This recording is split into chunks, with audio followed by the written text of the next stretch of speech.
Class 8 geography chapter 2 part 5 देख रहे हैं।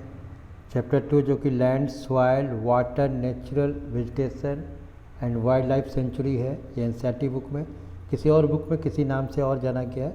आज हम लोग देखेंगे सॉइल कंजर्वेशन का या कंजर्वेशन ऑफ सॉइल। ये पार्ट 5 वीडियो है। अब इसको यहाँ देखें कि हम लोग कैसे घास को एक साथ उसको कंजर्व कर सकते हैं। अगर इसको आप देखेंगे यहाँ पर तो सबसे पहला वर्ड है मल्चिंग। हम लोग क्या करते हैं, जैसे डिग्रेडेशन होता है, पहले भी हम बताया डिग्रेडेशन कैसे होता है। एक कारण है डिग्रेडेशन का रेन वॉश। यहाँ देखेंगे रेन वॉश और डिफॉरेस्टेशन, जो कि मिट्टी का जो पकड़ होता है वो ख़त्म होने लगता है। और यहाँ पर ही ये दिक्कत होता है आपको इसका मिट्टी को बचाने के लिए।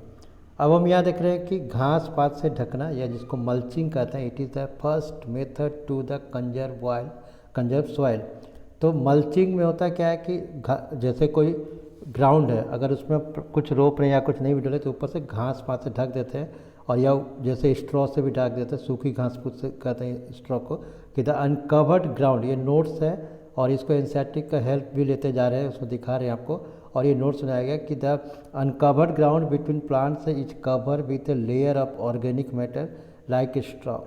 अब कंट्रोल बैरियर, हम लोग क्या करते हैं, जब पानी यहाँ से अगर हम एक ये कर दिया, एक खेत बना लिए हैं, खेत के चारों ओर हम लोग कोई पत्थर ऐसे करके थोड़ा ऊंचा डाल देते हैं किनारे में इसको, तो इसी को कहते हैं कंट्रोल बैरियर। कि बैरियर लोग कहते हैं कि मिट्टी नहीं जा सके। तो स्टोन से grass soil are use to build barrier along the control. Trenches are made in front of the barrier to collect water. और कभी भी हम लोग क्या करते हैं कि जब ये खेत है तो इसके बगल बगल से कुछ ऐसे छोड़ देते हैं कि पानी यहाँ रहे और यहाँ से पानी हम लोग यूज कर सकें, उसको वाटरिंग करने पटाने के लिए। Rock dam, rocks are filled up to slow down the flow of water the present goodly. कभी कभी क्या होता है कि जैसे पानी है यहाँ गिर रहा है तो यहाँ गड्ढा होते जाएगा, तो हम लोग क्या करते हैं, तो ये जो मिट्टी बहने के लिए इसको यहाँ से पत्थर से ढक देते हैं या ऊपर डैम टाइप बनाते हैं। टेरेस फार्मिंग, सीढ़ीनुमा फार्मिंग है। इसमें क्या होता है, टेरेस और एक काउंटर फार्मिंग आपको दिखेगा, तो दोनों सेम है, सिर्फ दोनों का अंतर क्या है कि टेरेस फार्मिंग जो है सीढ़ी होता है इस तरीके से, फिर वहाँ नीचे ये रहा गड्ढा और यहाँ पर फिर सीढ़ी, एक सीढ़ी टाइप का बना लेता है खेत, और उसमें पानी जो है अगर ऊपर से आता है तो थोड़ा सा बहने के लिए अलग से रहता है। और काउंटर फार्मिंग क्या है कि ये दोनों को बीच में अगर एक सीढ़ी टाइप का है और बीच में खाली है तो यहाँ पर हम लोग कुछ और चीज़ रोप देंगे। तो terrace are develop on the steep slopes so that flat surface are available to grow crops which helps reducing soil erosion. फिर इंटर क्रॉपिंग, अगर हम क्या होगा कि अगर एक इंटर क्रॉपिंग क्या होता है, एक यहाँ पर अगर पैडी रोप रहे हैं तो यहाँ पर ज्वार रोप दिए, बाजरा रोप दिए, तो इसी को इंटर क्रॉपिंग कहते हैं कि different crops are grown in alternate rows and are sown at different times to protect the soil from rain wash.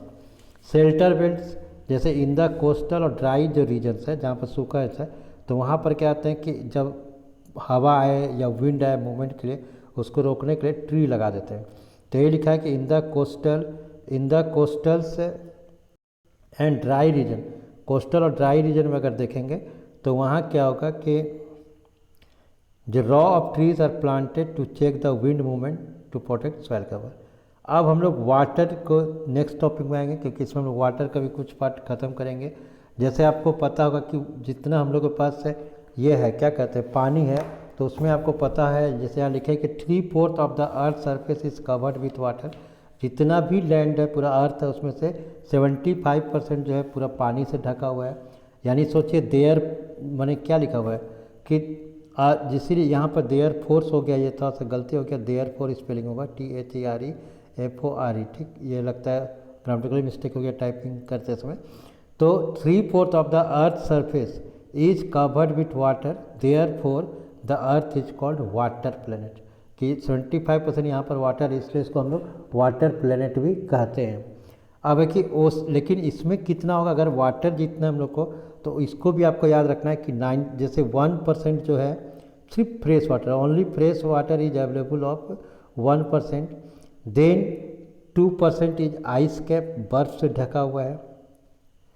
And 97% of water with ocean and sea, कि खारा पानी है, साल्टी वाटर।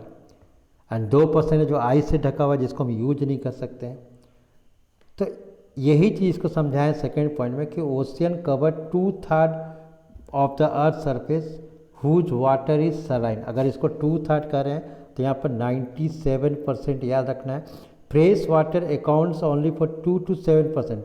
अब यहाँ पर हम 1% जैसे बताया, लेकिन अभी जो लेटेस्ट सर्वे आया है, जैसे एक जर्नल प्रकाशित करती है जो लैटिन्स का, वहाँ पर इसके बारे में वाटर के बारे में लिखा है कि 2 से 7% फ्रेश वाटर हो गया है, विथ 70% ऑकर्स इन आइस, जिसमें से 2 से 7% में से जो वाटर बच गया, मतलब कि वहाँ से माने अंटार्कटिका, ग्रीनलैंड और माउंटेन रीजन में पानी रहता है। तो यानी जो हम लोग को फ्रेश पीने के लिए फिट होता है, जैसे हमने बताया 1% of the fresh water is available and fit for the human use of water by human for drinking, washing, agriculture, industry generated electricity. अब देखते हैं कि हम लोग पानी का कहाँ यूज करते हैं।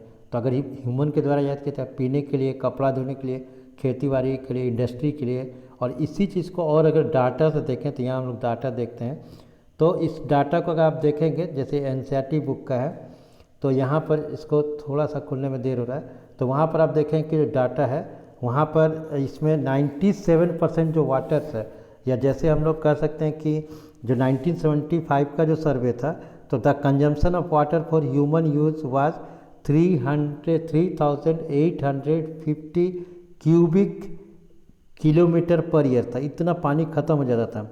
अब 2000 में भी बढ़कर जो 3,850 था, बढ़कर 6,000 क्यूबिक मीटर हो गया। और इसमें यहाँ से उसको निकलने में देरी हो रहा है।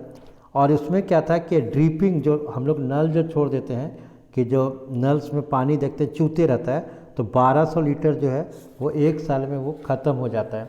और जो बात हम बताने वाले थे कि अगर देखेंगे कि हम लोग ड्रिंकिंग, जैसे एक दिन में जो पानी है जो खुल नहीं पाया एनसीईआरटी, 150 लीटर जो है एक आदमी पर डे, यानी एवरेज जो अर्बन्स को ले लेते हैं या किसी को भी ले लेते हैं, तो 150 लीटर जो है वाटर एवरी डे हम लोग ख़त्म कर देते हैं।